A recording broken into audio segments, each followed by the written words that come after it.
All right, so we went out and we shot a bunch of silver carp today, which you might also be known as Asian carp, might be more familiar to you. This is a subspecies of the Asian carp. There's the big head and the silver carp. So we are cleaning the silver carp today. We've shot a whole bunch of these, and we're going to clean them up and we're going to have them for a fish fry. So first thing we're going to do is we're going to fillet these just like a normal fish. The only difference is, you can kind of see here, the only difference is there's a row of bones that go this way on the top half of the meat and this way on the bottom half of the meat. And then right here on the top, they have what's called the crown. So we're going to try and cut out the crown and kind of bypass it. So I'm going to run a blade like this, whereas if you were doing a bass, you would come up like this and then come down the backbone. Here we're going to come down like this and come into it.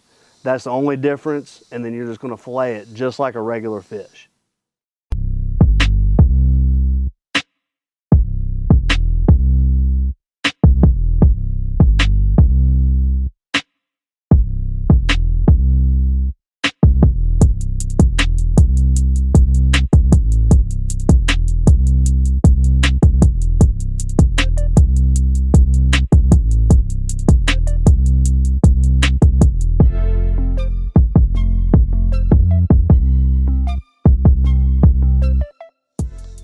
All right, so then there's that. We got this nice big fillet. What we're gonna do now is we're gonna split this fillet right where the two halves on the muscle side meet. So I'm just gonna take the knife and run it right down between there.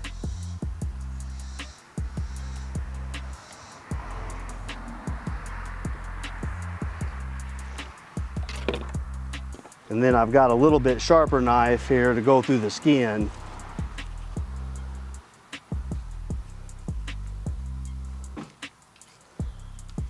All right, and then we end up with two nice big pieces of meat. And you can see here that we got a little bit of red meat on here. When we take the skin off, we're gonna do the red meat. We're gonna take that red meat out of there at the same time we remove the skin. And then we'll be ready to go to the next step. So we're almost done. I've got a bunch more fish to process here real quick, so we'll be back in just a minute and I'll show you how to do the skin and take off the red meat. So now we're gonna cut the red meat and the skin off. And you'll be able to see in some of the other video shots that we got here where exactly the red meat is. We're going to take out the red meat off of this, which is going to be real fishy tasting. You don't have to get all the red meat off, but you want to get the vast majority of it, and we're going to take it off with the skin all at the same time. And what we're going to use to do, what I like to use to do that, you can use a regular fillet knife, but I like to use a regular old kitchen electric knife. And I think I picked this up on Amazon for like 20 bucks or something like that. It's really cheap. So I always like to try and start on the tail end. And then what we're gonna do is we're gonna bend the knife, okay? So,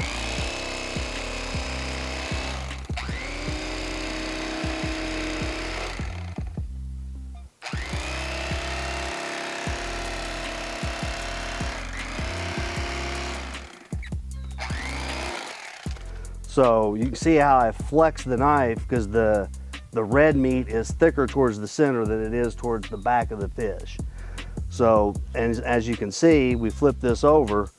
There's just a little bit of red meat on here. That's okay.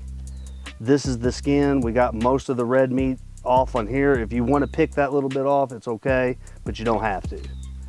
And then that's ready for, we're gonna let that soak in a little bit of water while we get all the rest of this done. And then it'll be ready for the last step right before we start to fry it. Okay, now we got all the skins pulled off. We got the red meat trimmed down where we want it. If you got any little spots that you need to trim, the skin got caught on the skin, it came, or the scales got caught on there. We've rinsed this a couple times, you know, now's the time to clean it up. So you can fry, or you can fillet these out even more to make them boneless. I'm not that good at filleting. You've already seen that already, I'm sure. So what I'm going to do is, and I can't take credit for this, somebody else on YouTube posted this up, and it's called flying fish wings, is the way we make it. Now, if you remember, I told you earlier, there was a set of bones that go this way inside the meat. And you can kind of see, you should be able to see in the sun, you should be able to see the bones inside the meat. All we're going to do is we're going to take our thumbs and stick them in between the bones, just like that. And then we're going to pull the meat apart, just like that. And then we're going to fry this fish up. We're going to batter it just like you would batter any other fish. We're going to fry this up just like this with the bones inside of it. And then when we go to pull the meat apart, the bones will be intact and there won't be any real small bones, and you just pull the bones off, set them on your plate, and eat the rest of it. So that is all there is to it. Now sometimes this is a little bit bigger piece. You'll tear down through there. You might need to just have a knife handy just to cut through that last little bit of meat because it won't want to tear right. You know, and I don't know if you noticed this whole time that we were doing this, I've had these parts in water soaking as we go. I just think that helps keep the meat light and fluffier in the end. So that's pretty much all there is to it.